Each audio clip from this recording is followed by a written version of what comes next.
부산대병원 노조가 비정규직 정규직화에 더해 임금 인상과 의료 인원 충원을 요구하며 무기한 파업에 돌입했습니다. 사실상 대점 휴업에 들어갔는데 피해는 고스란히 환자의 몫으로 남았습니다.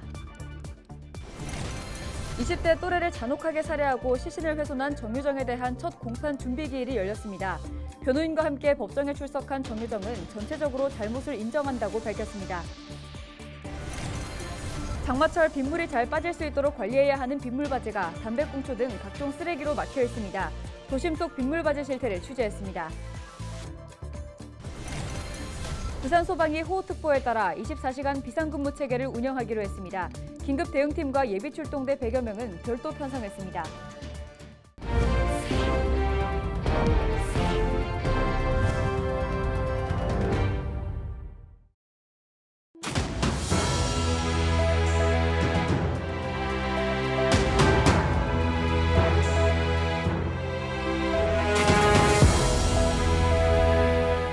시청자 여러분 안녕하십니까? 헬로티비 부산뉴스입니다.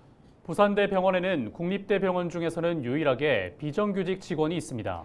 부산대병원 노조가 비정규직의 정규직화와 함께 임금 인상 그리고 의료인원 충원을 요구하며 무기한 파업에 돌입했습니다.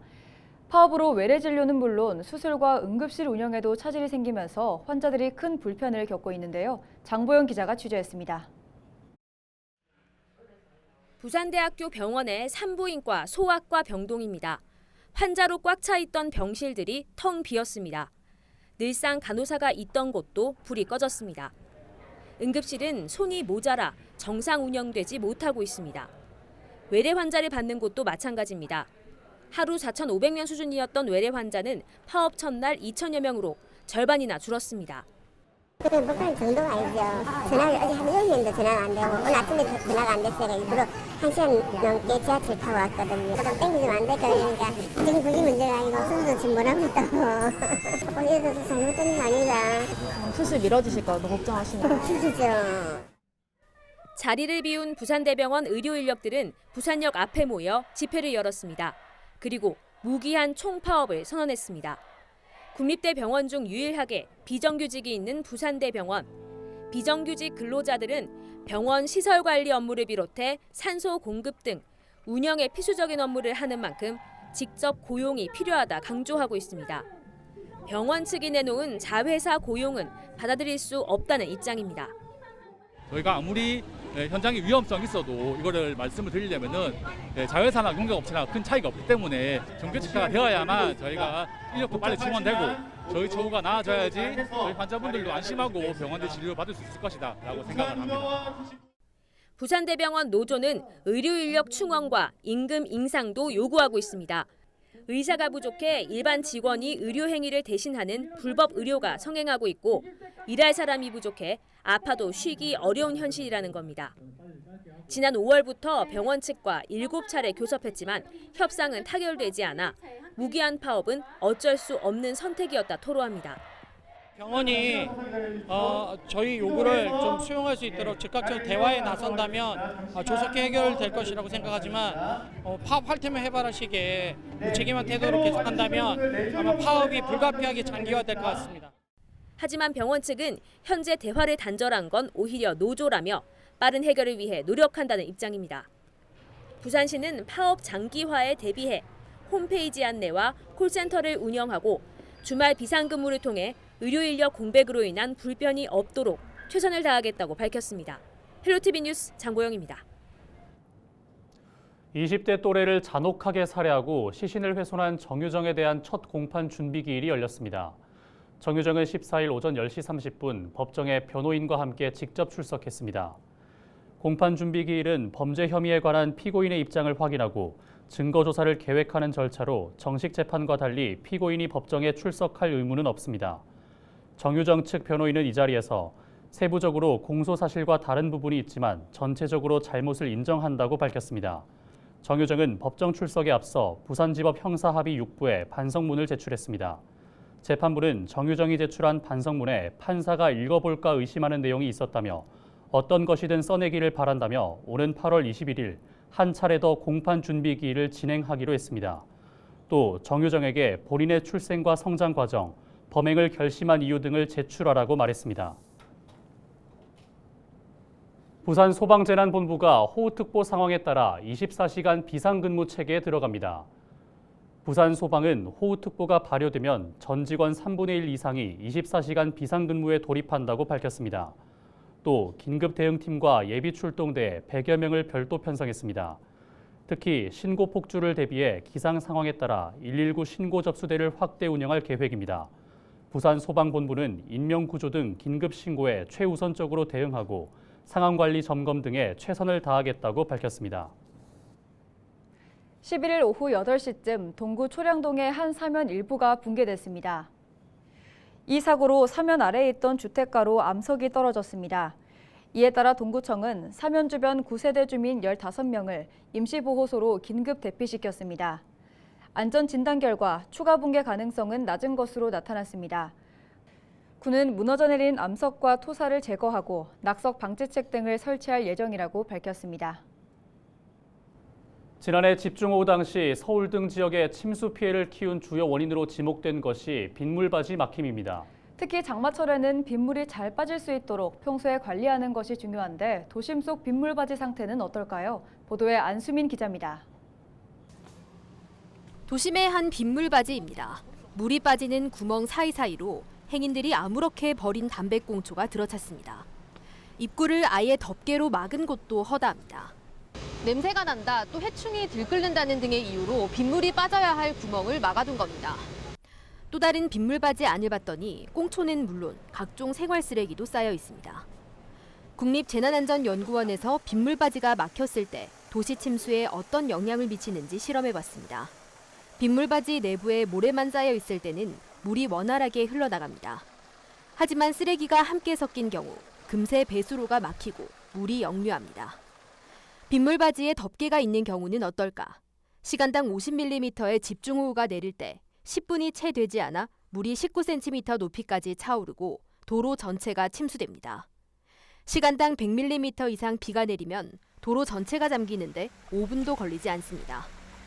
덮개가 없을 때보다 침수 시간이 빨라진 건 물론 침수 면적도 최대 3배 이상 넓어졌습니다. 담배꽁초나 쓰레기가 빗물바지에 들어가면 도로가 침수되는 직접적인 원인이 됩니다. 또한 빗물바지 덮개는 도로 침수를 2배 이상 증가시키고 10분 이내 침수를 유발하실 수 있으니 사용하시면 안 되겠습니다. 빗물바지 막힘, 집중호우가 쏟아지면 순식간에 도로를 물바다로 만들 수 있습니다. 헬로티비 뉴스 안수민입니다.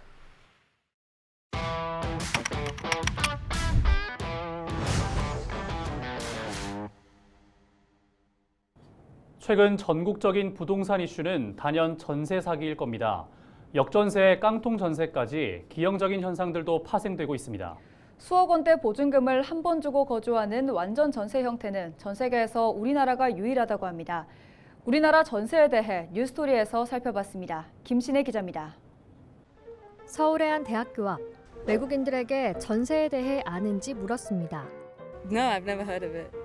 No, I haven't. 전세 제도를 설명하고 보증금 규모를 알려줬더니 I think 18,000 is a lot. More than 18,000. Oh, it's more than 18? Yeah, I think that's way too much for like a deposit. But I mean, getting it back, I guess, is kind of good. Overall, getting the deposit back is not in America. That doesn't happen. You do not get the deposit back.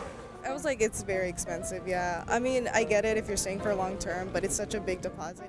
우리에겐 익숙한 전세에 대해 외국인들이 보이는 흔한 반응입니다. 전세는 정말 우리나라에만 있는 걸까요? 우리나라의 주거 형태는 참 다양하죠. 집을 사서 거주하는 매매부터 매달 집세를 내고 사는 월세, 목돈을 맡기고 일정 기간 동안 집을 빌려서 사는 전세가 대표적인데요. 매매나 월세와 달리 전세는 전 세계에서 우리나라와 볼리비아, 인도 등 세 곳에만 있을 정도로 보기 드문 방식입니다. 우리나라가 유일하게 완전 전세 제도가 있고요.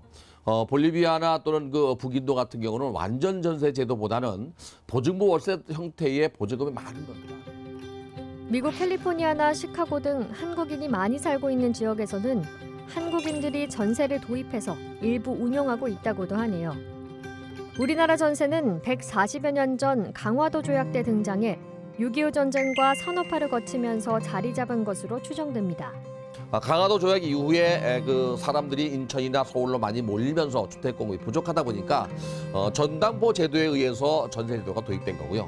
6.25 이후에 많은 주택들이 파손됐거든요. 주택 공급이 부족하다 보니까 주택 수는 한정적인데 집이 필요한 사람은 많고 또 집값이 계속 오르다 보니 집 살 여건은 점점 어려워지고 그렇게 집주인과 수요자 사이에 임대차 관계가 시작된 겁니다. 거기다 정부가 경제개발 5개년 계획을 추진하면서 일자리를 찾아 도시로 이동하는 이촌향도 현상으로 주택난은 심화됐고 전세는 더더욱 활성화됐습니다. 경제개발 5개년 계획을 시작하면서 도심지로 인구가 몰렸지요. 이 주택 문제가 심각할 당시에 이 전세 제도가 더 많이 늘어났던 겁니다.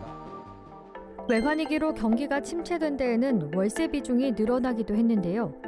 그럼에도 전세는 꾸준히 이어졌고 2010년대 후반부터는 갭 투자 등으로 집값이 껑충 뛰면서 급증했습니다. 서울의 경우 2016년 8만 6천여 건이던 전세 거래량이 2022년 13만 1천여 건으로 50% 이상 증가했습니다. 이처럼 전세가 오랫동안 성행할 수 있었던 건 집주인과 세입자 모두에게 이득이기 때문으로 볼 수 있죠. 다가구랑 빌라 전세를 주고 있어요. 다가구 같은 경우는 처음에 집을 살 때 자금이 좀 부족해서 전세를 끼고 사게 됐고 아무래도 주거 비용 때문에 저희가 그랬던 것 같아요. 전세로 들어갔을 때의 금리가 저는 저금리로 적용이 되기 때문에 그거에 비해서 월세가 너무 조금 부담스럽게 느껴졌고. 하지만 긍정적인 측면만 있는 건 아닙니다. 가장 큰 문제는 수억 원대 보증금을 돌려받지 못할 수 있다는 점이죠. 눈덩이처럼 불어나는 전세 사기 피해에다 기이한 현상들도 파생되고 있는 실정인데요. 계약 당시 임대인에게 보증금 3억 원을 줬는데 만기 시점 전세가가 2억 5천만 원으로 떨어지면서 임대인이 새 세입자를 구하더라도 기존 보증금보다 부족한 깡통 전세 현상. 집주인이 2억 5천만 원에 산 집에 전세 보증금 2억 원을 내고 들어갔는데 집값이 급락해 전세가와 비슷하거나 낮아지면서 집주인이 집을 처분해도 보증금을 다 돌려주지 못할 수 있는 역전세가 대표적입니다. 그럼에도 전문가들은 전세가 완전히 사라지진 않을 것으로 전망하고 있습니다. 주택 가격은 높은데 불구하고 전부 지불하지 않고 일정 부분만 지불하고 그 집을 사용할 수 있는 권리가 생기기 때문에 여기에 결정적인 건 뭐냐면 월세를 지불하게 되면 가처분 소득이 낮아져서 돌아오지 않은 돈을 소비하게 됩니다. 전세 제도가 완전히 없어지진 않을 거예요. 집주인과 세입자에게 서로 이득이지만 한편으론 사회적 문제를 야기하는 양날의 검 전세. 다른 나라엔 거의 없는 이 독특한 주택 거래 방식에 대한 여러분의 생각은 어떤가요? 해양수산부는 진우도와 대마등도, 장자도 등 낙동강 하구 일대 무인도 쓰레기 실태 전수조사에 착수해 방치된 폐기물이 111톤에 이르는 것으로 확인했습니다. 무인도에는 각종 생활 쓰레기를 비롯해 폐선박과 폐컨테이너 등이 있는 것으로 파악됐습니다. 해수부는 어촌계와 시민단체를 대상으로 설명회를 개최하고 생태 전문가의 자문을 거쳐 방치된 쓰레기 수거 방법과 시기를 정했습니다. 이에 따라 8월까지 폐선박 등 대형 폐기물 등에 대한 행정 대집행 공고 등 행정 절차를 마무리한다는 계획입니다. 해수부는 행정 절차가 마무리되면 인력과 장비를 동원해 오는 10월까지 방치된 폐기물을 수거한다는 계획입니다. 부산시가 국내에서 생산하고 유통되는 수산물에 대한 방사능 안전관리를 빈틈없이 추진하고 있다고 밝혔습니다. 시는 생산과 유통 단계별로 수산물을 수거해 꼼꼼하고 촘촘한 방사능 안전성 검사와 감시 체계를 구축했다며 최근 3년 부적합 판정을 받은 건은 없다고 설명했습니다. 부산시는 앞으로 원산지 표시 위반 행위에 대해 집중 단속하고 방사능 검사 결과에 대해서는 부산시 누리집에 상시 공개할 예정입니다. 14일 제315회 부산시의회 임시회가 개회했습니다.